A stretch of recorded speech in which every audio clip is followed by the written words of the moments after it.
And we're back. Thank you for tuning in for this recipe, all recipes, whichever. I'm not too, well, actually, I am bothered. You should subscribe by now. I've been doing this a whole month. I'm just kidding.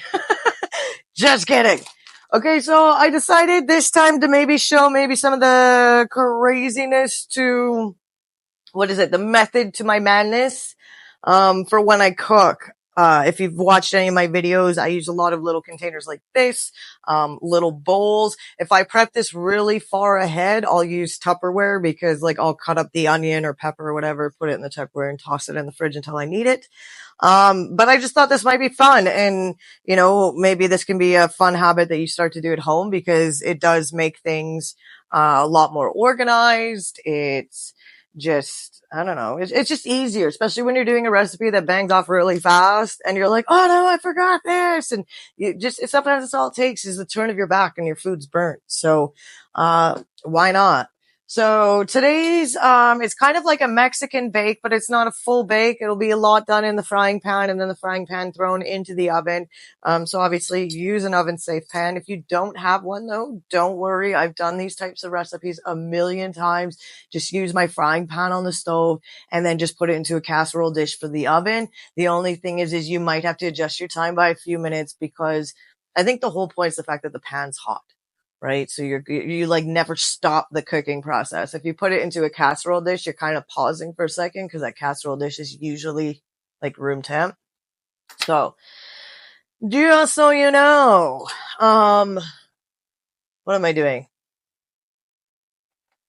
Was it? Yeah, okay. We're going to start with the big boys. Okay, so in here already, I've got 2 teaspoons of cumin. The only reason why I did this off camera is just because I have whole cumin that I use a mortar and pestle and, excuse me, and I grind it down. So it takes a while because of my hands being as crappy as they are. I tend to take breaks and come back to it and grind it again. The old man's here. I get him to do it. I knew I felt a hair tickling my arm where it shouldn't be. My hair's not that long. So this now is chili powder. I have so many different chili powders. I do a lot of Indian cooking, surprisingly enough, especially since going vegetarian. So I've got tons of different chili powders. I mean, I guess just use whichever one is in your cupboard. But this one's easy peasy, 2.5. If that sounds like it might be too hot for you, please, by all means, cut it back. Don't ever think that whatever I do is set in stone. Most Mexican recipes call for cilantro, and I'm sorry to say, not a fan at all. Coriander I can handle. Cilantro, I can't do it. So, I mean, by all means, add cilantro to anything I do, and I put Mexican, add cilantro. I'm pretty sure I'll put it as an optional thing when I do my listing, but for me, it's just, yeah, it's just not what I like. Let's not mix these up because I don't want to get the wrong amount. So next, so what'd we do? 2.5 of the chili powder, 2 teaspoons of the cumin. Oh, I hate when that happens. Okay, I only need 1, so we'll just do a half twice so that way I can put it in the bottle. For this too, I'm using a smoked paprika. That's my go-to. I do not have a regular paprika in my house. I made a big mess. I only have smoked paprika. Does that mean you have to use it? No. But if you have it, again, you can do like I do and just use smoked paprika. Just take into account what you're putting it into if the smoky flavor is going to work. Again, this is a Mexican dish. I think the smoky flavor is perfect in it. And for me being vegetarian, it'll add that smoky flavor you sometimes get from the meat. So win-win if you ask me. And then last is just half a teaspoon of oregano. So that's it for the spices. So now I'll set this aside, and I already looked ahead. For this recipe, the spices go in on their own. So it's one of those, it's going to be the peppers and onions, and they're going to cook for a little bit, and then garlic is going to go in, and then that's only going to cook for about a minute or so, and then the spices. So as you can see, as I've laid it out, this is how it's going to go. When I go to cut it up, I'll put the onions and peppers in one. Just so you know, I only have half a pepper out here because that's all I have in my fridge right now, but there will be a total of 2 peppers in this recipe and probably only about half of this onion. This is not all of it. But yeah, so I'll cut these up and put them together. I am a bit early So I will be doing the Tupperware containers today for those. This little guy will get one of these containers just like that, with some plastic over it. So again, it'll sit in the fridge for a while. This recipe, I believe, called for 2 cups of broth. So I always use, actually Campbell's is a huge one in this house. If they did a beef list and chicken list, if you're listening, Campbell's, I'd buy it sodium free. But vegetable is my go-to, always no salt. We're going to have some quinoa in this one. What the heck else is in here? Oh, beans. I've got, I do dried beans. Again, if you've watched, you know this. If you haven't watched, again, hi. But, I do dried beans, so I let them soak. I'm really bad at picking recipes too. So I don't tend to pick my recipe until the morning of, but I still give myself at least 8 hours to soak those beans. Kidney beans are a huge one though. If you're cooking with kidney beans, dried kidney beans, you have to soak them for a very long time. Do not skip out on that. Apparently it's toxic or something. So don't do it. So yeah, today's meal is kind of a protein packed one. I'm not 100% sure how much. I can check and see if there's a nutritional listing on the recipe that I've printed out, but I'm not 100% sure. But, I actually said this in my previous video because I just made some cookies. Very important to get your protein in.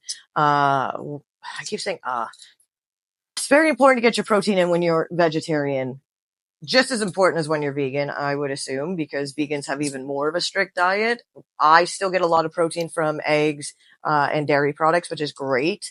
But like, I don't eat eggs every day. So I have to really be conscious of what I'm cooking. And because of this little depressional loop I was in for the last couple weeks, I really have been slacking on my protein and I'm feeling it. So, snapping back. I made breakfast this morning with some eggs to get some more protein. We always have a multivitamin. Fun fact, if you ever want to go vegetarian or vegan, B12. You cannot get around B12.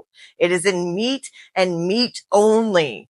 So get a B12 vitamin before you ever do anything like this, because it will send you to the hospital. I've known somebody that got very gray, very sick, and it's not fun, and that'll turn you off from ever trying vegan or vegetarian if you don't do your research and do it right.